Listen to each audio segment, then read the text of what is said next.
This is CBC Winnipeg News.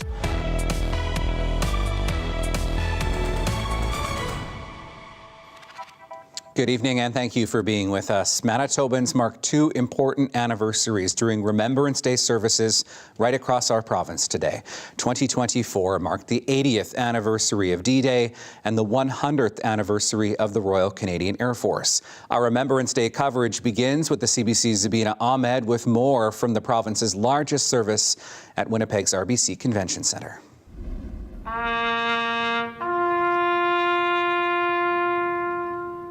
Crowds of veterans, soldiers and civilians gathered to remember those who sacrificed for freedom in Canada.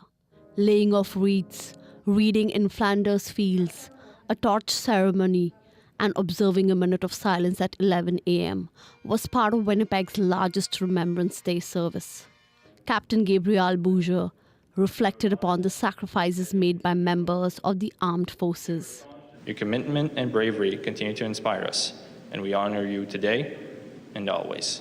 Padre Anton Slobada, a 17-wing chaplain, highlighted the ongoing global conflicts including Ukraine and the Middle East and urged for peace. We affirm with one another our determination to seek just and sustainable peace.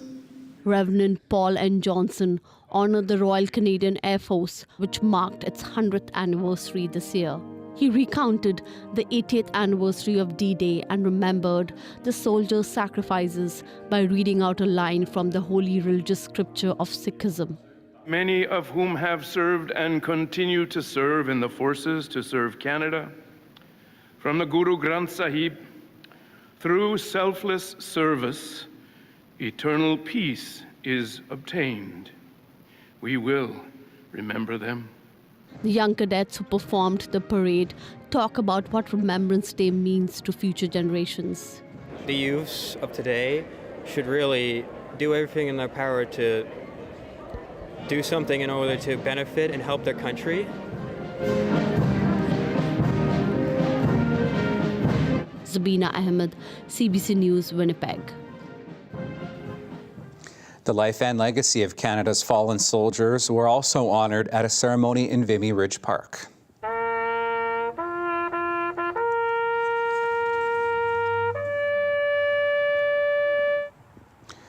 The service was organized by the Royal Winnipeg Rifles. Among the crowd were dozens of families who brought along their children to the service. The crowd assembled was one of the largest recorded in recent memory, with hundreds paying respects to the generations of Canadians that have served in the armed forces.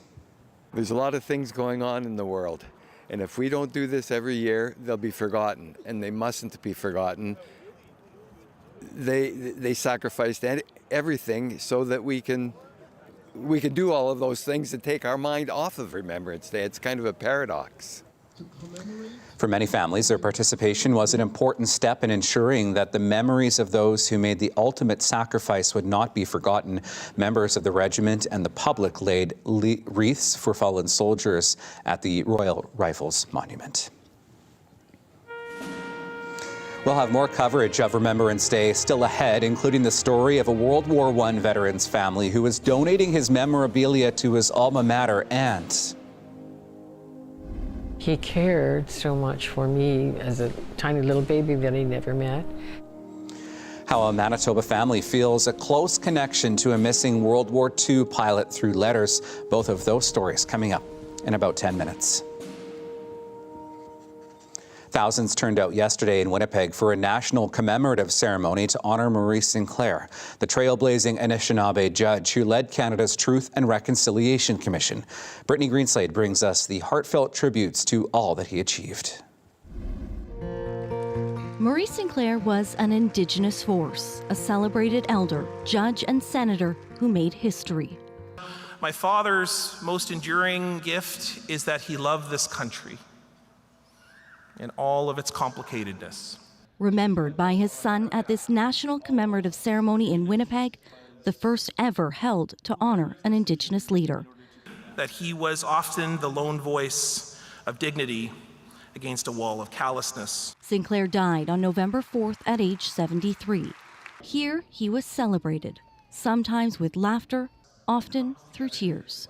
Tears of gratitude for such an amazing human being that was able to describe a complex situation with everyday, down-to-earth, simple words. An Anishinaabe lawyer, Sinclair broke barriers.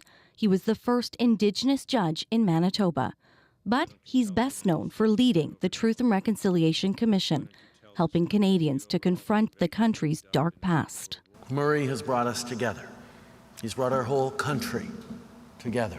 Sinclair not only listened, he made sure survivors were heard. His leadership was not just about asking for the truth, but demanding it. Many spoke of his strength and his compassion. When his kindness and his courage to speak out in that bubble in Ottawa where we work was so outstanding. The ceremony itself seen as proof of progress. We don't have a long history of Canada recognizing Indigenous greatness in its midst. His legacy and life's work now left up to Canadians to continue. Though we have lost our teacher, we have not lost his teachings. Brittany Greenslade, CBC News, Winnipeg. Canada's Governor-General says Murray Sinclair was a visionary who paved the way for reconciliation.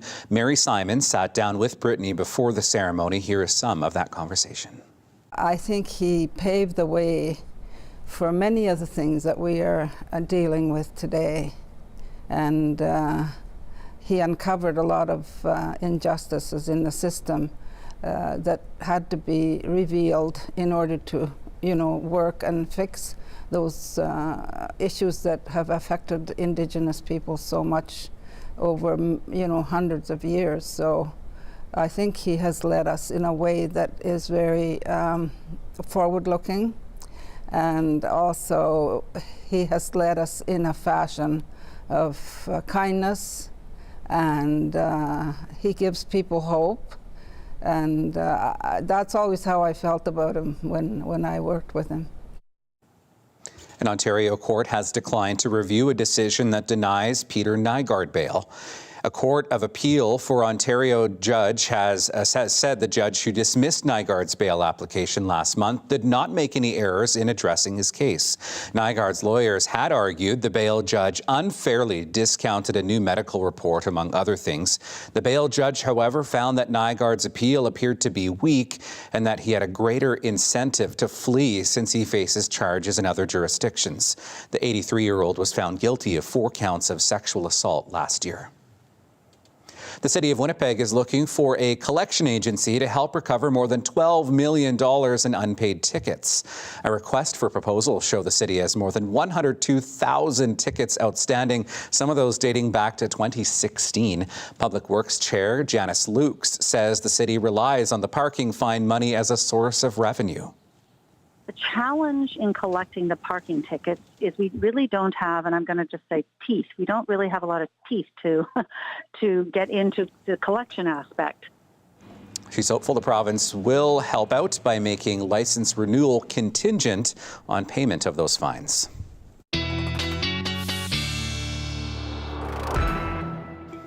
And that leads us to a look at our weather. Not that much snow on the ground yet here in southern Manitoba. We have seen some snow in parts of our province as forecast. Here's a look at Riding Mountain National Park from Manitoba 511. Yes, as forecast, the Riding Mountains, those higher elevations, seeing a bit of snow over the weekend. None of that in Winnipeg. In fact, getting to 4 degrees in the Red River Valley this afternoon. Closer to the freezing mark in the west, 0 in Swan River this afternoon. Thompson getting to -3. We have seen a bit of cloud start to build in as we've gotten through the afternoon hours here today. This ahead of another area of low pressure that will bring a little bit of snow to far northern Manitoba as we get over the next couple of days. So you can see some of that here on Futurecast as we get through Wednesday. Some of that snow starting to form in places like Thompson. Even on the line in Thompson, I'm seeing some of this as rain first thing in the morning. But certainly places like Churchill, Shamattawa, Gillam, looking at some snow as we get through the day on Tuesday. Then a bit of a frontal boundary moves in behind that for southern Manitoba as we get into Wednesday.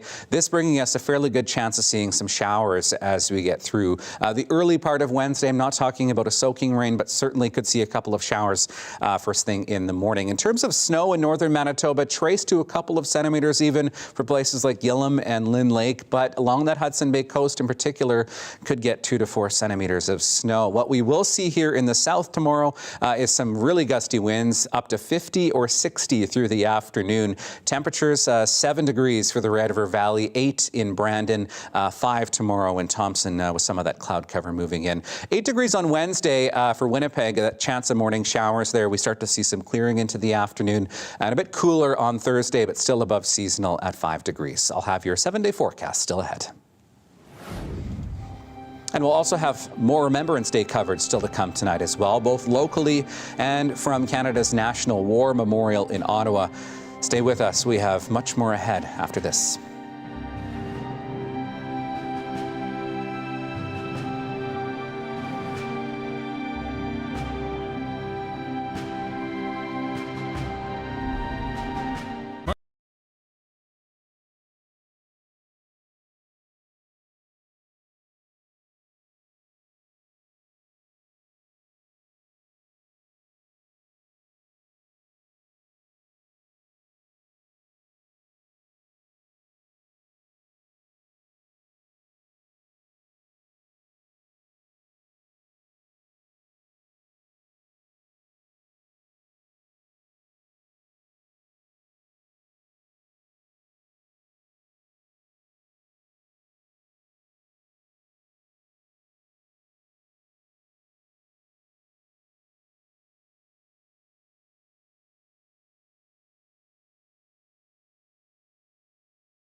A World War I veteran's family is donating his memorabilia to his alma mater.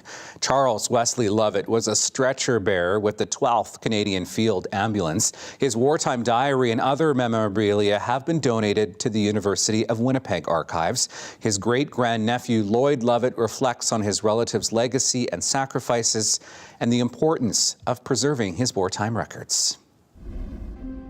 I know that remembering is a spiritual, justice-seeking act. To remember with integrity and truth probably doesn't put the world at risk as much as forgetting does. I am Charlie's great-grandnephew. He was a part of Wesley College and he studied here and took an active part in outreach mission among immigrants here in Winnipeg. January 1916, he enlisted in the Canadian Army.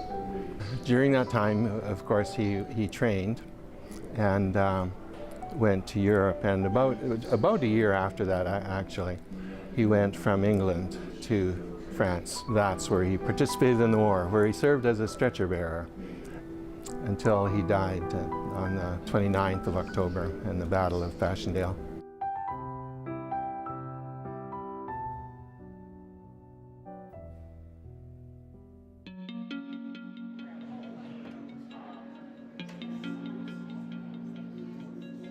Things that are now in university archives here, they were passed on to Charlie's parents after the war, and then I think most likely his siblings, one in particular, and then to my cousin, and who asked me a few years ago, am I supposed to find another trusted person, or is there something else we can do with these things? And I said, well, he was a student here. What about asking University of Winnipeg Archives? And I'm so glad we did. Archives know how to preserve old things. Archives make those things available. His wartime memorabilia include medals and things sent to the family after he died about his death, and the diary and such. And they were kept in one collection of things, as far as I know, for about 100 years. He was a spiritual person, wanted good lives for people. I honestly believe that about him. And that led him to do that. I expect he enlisted partly because other Wesley people had. That's kind of the way it is. You try to go and protect each other. I don't know for sure about that, but I do know that you get original material into the hands of young people. They will find a way to use it to accomplish good things. They will be able to stand up against the powers that be and say, we beg to differ. We see something else here.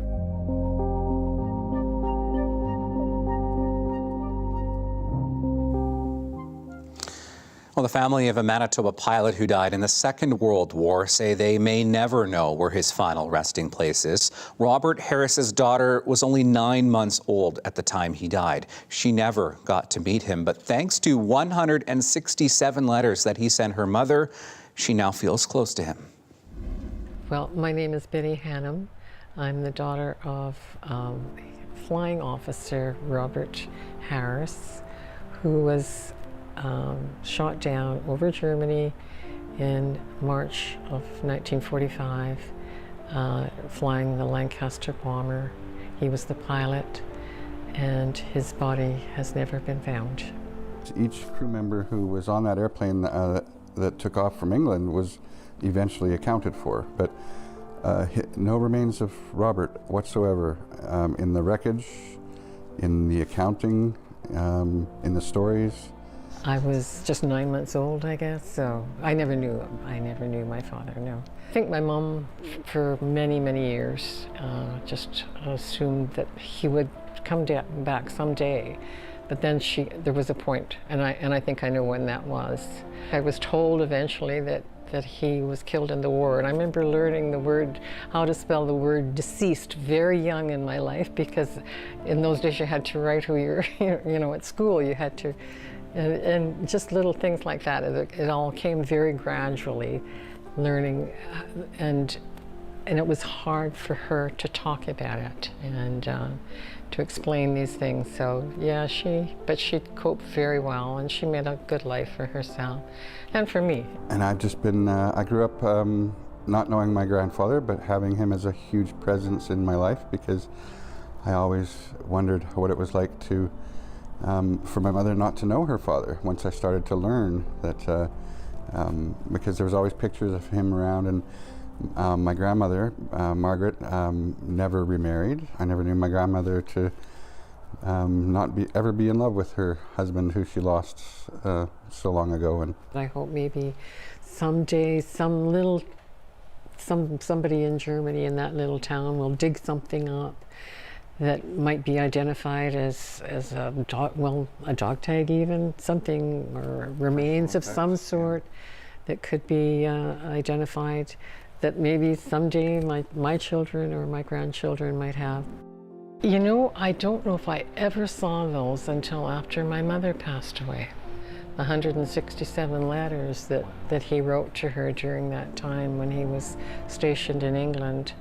And I don't think I ever saw them. She had a hard time talking about him. When I read those letters and see him asking how she was and how I was, and to feel so close to him and know so little about him, you know, not know his voice or how tall he was, even, you know, in relation to myself, or yeah, to know so little, but to feel so much. That's to feel that he cared so much for me as a tiny little baby that he never met. And yeah, it's wonderful to have that, though, those memories that my mother was able to talk about. My father, that I didn't know, that has meant so much to me. Tens of thousands of people gathered in Ottawa for a Remembrance Day ceremony at the National War Memorial, paying tribute to troops who died in the First and Second World Wars, the Korean War, and the war in Afghanistan. Among the attendees was this year's Silver Cross mother, Maureen Anderson of New Brunswick. Both of her sons served in Afghanistan.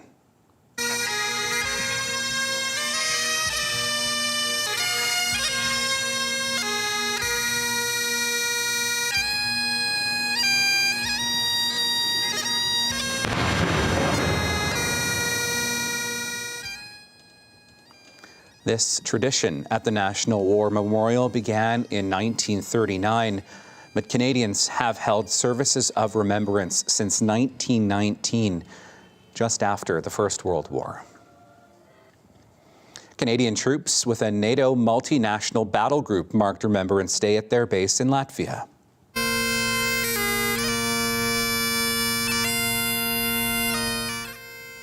Nearly 2,000 soldiers are deployed there as part of Operation Reassurance. It is the Armed Forces' largest current international military operation. The Canadian-led battle group includes military personnel from about a dozen NATO countries. All right, it's official. The Winnipeg Blue Bombers are headed to the Grey Cup. The team departing for Vancouver late this afternoon from Winnipeg. We'll bring you more on that just ahead. We're back after this.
The Winnipeg Blue Bombers are off to their 5th straight Grey Cup.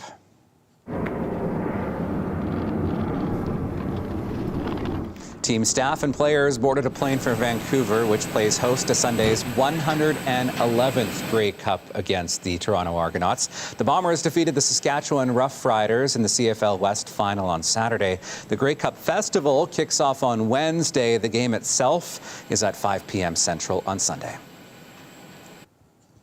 Legendary Winnipeg sports reporter Ted Wyman is being remembered for being a passionate storyteller and a sporting staple in our province.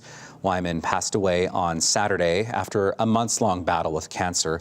Born in Brandon but raised in Winnipeg, Wyman began his career at the Brandon Sun in 1992. He had been with the Winnipeg Sun since 2003, serving as the paper's longtime sports editor. Wyman was remembered this weekend by the Winnipeg Blue Bombers, a team that he had covered extensively. Ted was one of the first people that I met here in Winnipeg, and I can remember dealing with over the years. Just such a familiar face and easy person to talk to, as you guys all know. So we wanted to send our condolences to his family. Losing Ted today hits home. We lost a very good family friend on the 1st November, Tom Roche, and so all these things happen at once, and it's a great reminder. And I know Ted lived this way, and so did Tom. You got to make the most every day. The Bombers and Jets both held moments of silence for Wyman this weekend. A note on his seat in the Bombers press box read that his spot is reserved forever. Ted Wyman was 58. Winnipeg's professional basketball team is worried about one of its players. The Winnipeg Sea Bears say center Chad Posthumus suffered a brain aneurysm during a training session. The team says the 33-year-old Winnipeg-born player is in hospital in stable condition, but will require extra medical care. The Sea Bears hope he is on the mend soon.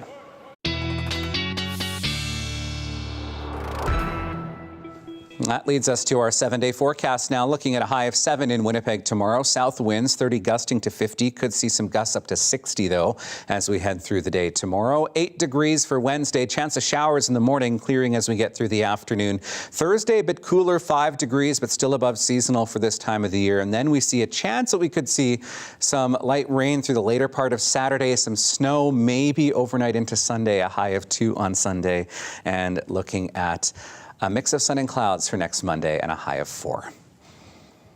And that is our program for this Monday. Thank you so much for being with us. We'll see you again tomorrow. Have a great night.